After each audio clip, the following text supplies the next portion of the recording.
Welcome to the Slop Temple. We pray this video helps. You start with prerequisites installed, Android Studio and JDK.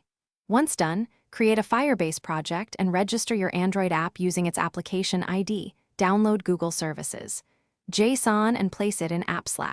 Then update project level build.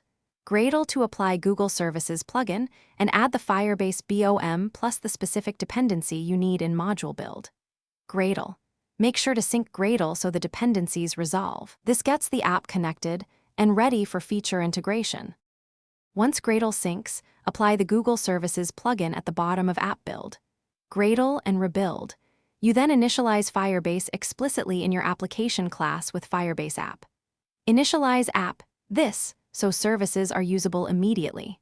Next, add any runtime permissions and manifest entries required by specific Firebase features, like Internet or Service declarations for messaging. Make sure ProGuard/R8 rules include Firebase keep rules when building release.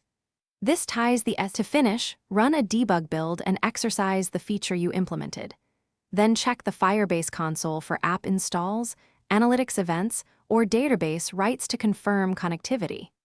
If something fails, enable verbose logs and inspect Logcat for initialization errors, API key issues, or missing SHA certificates. A frequent fix is correcting the package SHA1 or SHA256 in the Firebase project and re-downloading Google Services.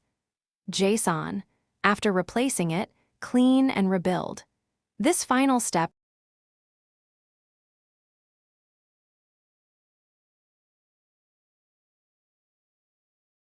Thanks for watching. Consider subscribing if we helped you.